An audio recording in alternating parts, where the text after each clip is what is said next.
This is not breaking news. This is not a scandal. This is not about one person.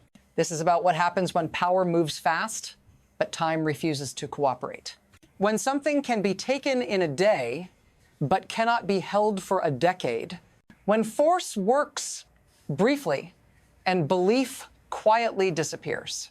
You probably saw the moment when everything seemed to snap into place. Orders issued, assets claimed, markets twitching in approval. It looked efficient, almost elegant. But beneath that surface was a quieter signal, a hesitation, not from voters, not from rivals, from the system that is supposed to make power durable, because control is not the same as continuity. And without continuity, even victory starts to rot on contact. If you stay with me, you'll see why this didn't unfold the way it was supposed to, why the fastest wins are often the most fragile, and why this story is already slipping out of its author's control. What actually controls this system now is not ideology, not elections, not even the office itself.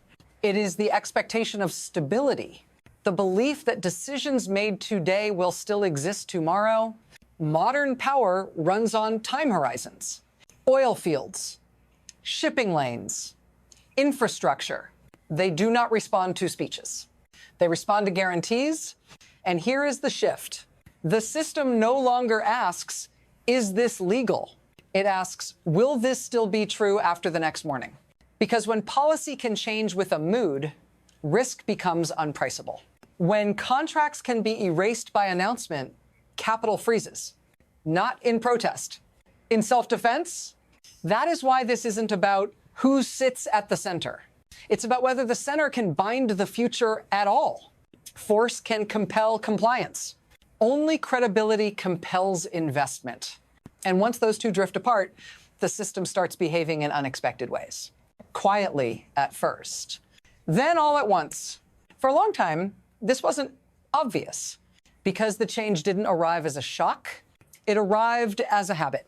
There was a before when administrations changed, but trajectories held, when agreements survived, personalities, when investors didn't have to guess which version of reality would wake up tomorrow.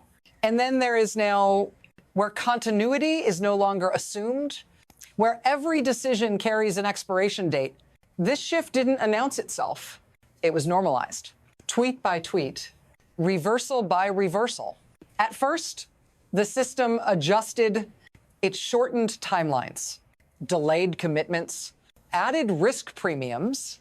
But slow erosion is more dangerous than sudden collapse because it teaches everyone to adapt rather than resist. What once looked like flexibility quietly became fragility. And fragility, once embedded, doesn't stay theoretical for long. Because eventually, something real has to be built, or paid for, or defended, and that's where the trouble begins. The shock came fast, and it looked decisive. A leader removed, oil tankers trapped, sales frozen. On paper, it worked. With no way to sell oil, insolvency wasn't a theory. It was a countdown.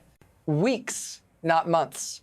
The proceeds, we were told, would be redirected indefinitely toward American companies.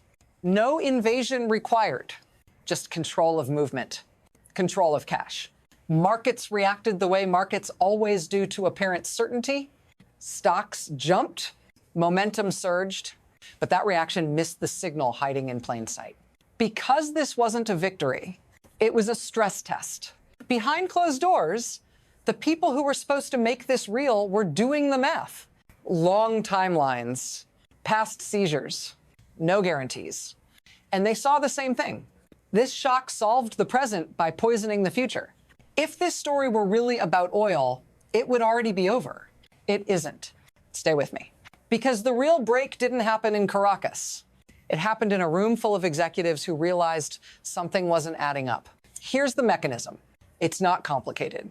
It's just rarely said out loud. Long-term systems don't run on control. They run on consent across time. Oil infrastructure takes years to repair. Capital arrives before revenue. Losses come first. Profits, much later. That only works if the rules survive the wait. In this system, the benefit is immediate and political. A show of strength, a headline, a surge in share prices that lasts a day.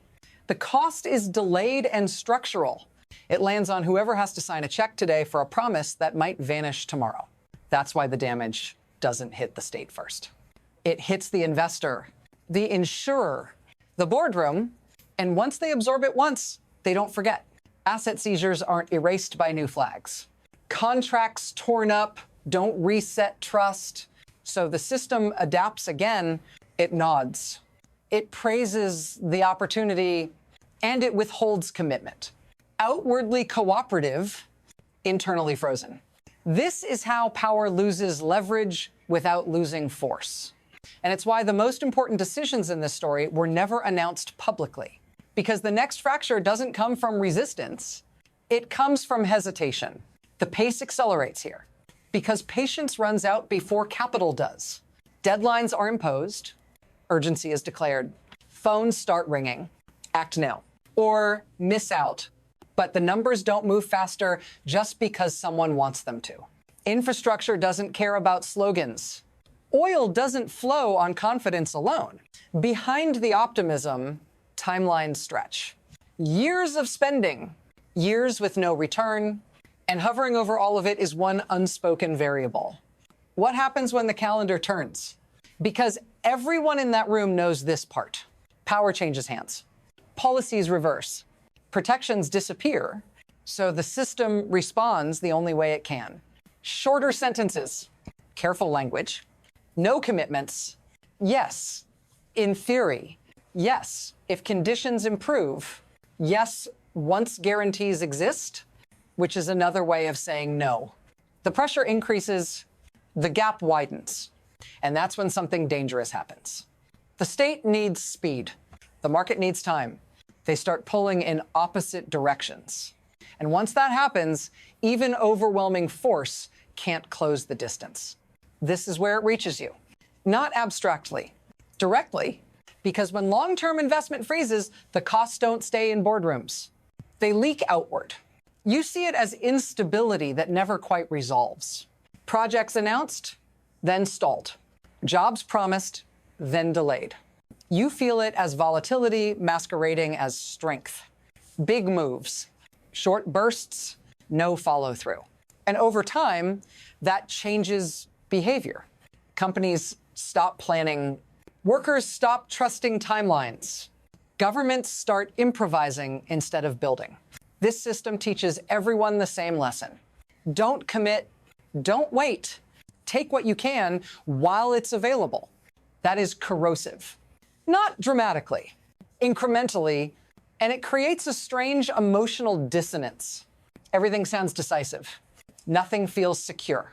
If you've ever wondered why so many big promises now feel hollow before they even fail, this is why. If this matters to you, stay with me. Because the damage doesn't stop at national borders. It spreads. Once credibility breaks in one place, it doesn't stay contained. Systems watch each other.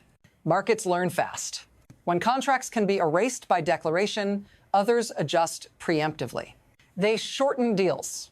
They diversify away. They price in instability before it arrives. This is how a local shock becomes a global signal.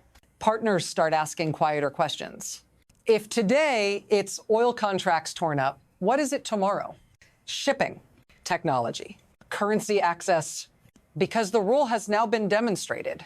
Agreements are provisional. Alignment is temporary. And that changes behavior everywhere. Not with retaliation, with distance. Capital doesn't argue, it reroutes. What once looked like leverage starts producing isolation. Not announced, not sanctioned, just felt. This is the danger of precedent. You don't control who uses it next. Once unpredictability becomes policy, it stops being strategic. It becomes contagious. And at that point, the question is no longer whether this approach works once. It's whether the system can survive everyone learning from it. Because the next phase isn't about this decision, it's about acceleration. From here, the future splits. not cleanly, but decisively. There is an adjustment path where the system absorbs the shock. Institutions quietly reassert continuity. Rules become boring again. Credibility is rebuilt slowly, expensively, over time. There is an erosion path, more likely, where volatility becomes routine, where every administration resets the board, where investment never fully returns, but never fully leaves. A permanent half freeze. Manageable until it isn't. And then there is rupture. Not dramatic at first, just one moment when coordination fails. A contract not honored, a guarantee ignored, a partner who decides the risk is no longer theoretical. Rupture doesn't look like collapse. It looks like absence, projects that never start, capacity that never comes online, influence that no longer converts into outcomes. Which path this system takes isn't decided by intent or ideology or force. It's decided by whether time can be stitched back into power.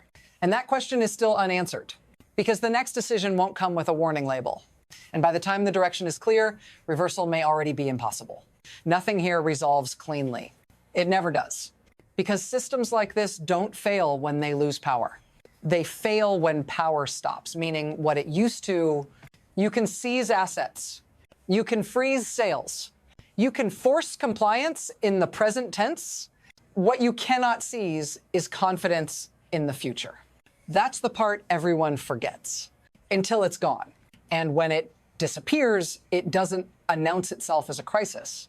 It shows up as hesitation, as delays that feel reasonable, as opportunities that somehow never materialize. This is why the most dangerous outcomes aren't loud. They're quiet.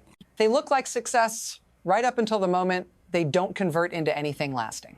If you want to understand what comes next, not just here, but everywhere this logic spreads, you have to watch how systems behave when time stops cooperating. Because the warning isn't that power was used. It's that it was used in a way that teaches everyone else not to believe it will hold. That's the thread we'll keep pulling. Follow it. Stay with this question. Because the next story won't start where this one ends. It will start where credibility finally runs out.